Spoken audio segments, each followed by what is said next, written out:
राज्यातील भोंग्यांच्या मुद्द्यावरून विधानसभेत चर्चा झाली आहे। विना परवानगी भोंग्यांसाठी पोलिसांना जबाबदार धरलं जाईल असं मुख्यमंत्री देवेंद्र फडणवीस म्हणालेत। भोंग्याच्या मुद्द्यावरून आदित्य ठाकरेंकडून मुख्यमंत्र्यांचं अभिनंदन केलं गेलंय।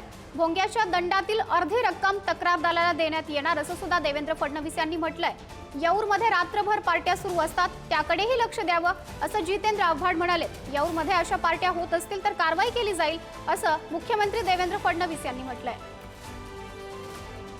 एसओपीची अंमलबजावणी करण्याच्या संदर्भात तर निश्चितपणे ती अंमलबजावणी तर चाललेलीच आहे।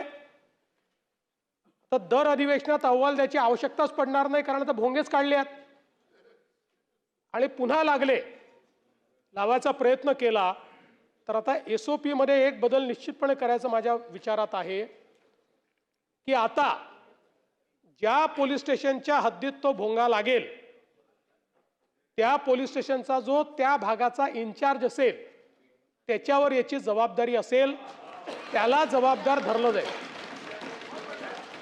विना परवानगी भोंग्या करतात त्याला जबाबदार धरलं जाईल। कंप्लायन्सचा अहवाल माननीय उच्च न्यायालयाला आपण दाखल केलेला आहे, त्याच्यावर उच्च न्यायालयाने सॅटिस्फॅक्शन दाखवलेलं आहे। कुठेही धार्मिक तणाव नाही, कुठेही एफआयआर करायची आवश्यकता पडलेली नाही आणि आज मुंबईला भोंगेमुक्त करण्याचं काम हे आपल्या मुंबई पोलिसांनी केलेलं आहे। मुख्यमंत्र्यांचं मी अभिनंदन करतो की सगळ्यांशी चर्चा करून भोंगे सगळे काढलेले आहेत। मी मनापासून अभिनंदन करतो, त्याच्यात काही कुठेही दुमत नाहीच आहे। पण मुख्यमंत्री महोदय, आता गणपतीचा सण येणार आहे, नवरात्रीचा सण येणार आहे, दहीहंडी देखील आहे आणि पहिल्या दिवशी 10व्या दिवशी वगैरे जे काही मिरवणुकी होतात किंवा जे आता तात्पुरतं धार्मिक स्थळ निर्माण होतात मंडपांमध्ये, अनेकदा आम्ही पाहतो की स्थानिक पोलीस स्टेशनमधून त्या तिकडच्या मंडळाला सतवलं जातं, परवानगी असताना सतवलं जातं।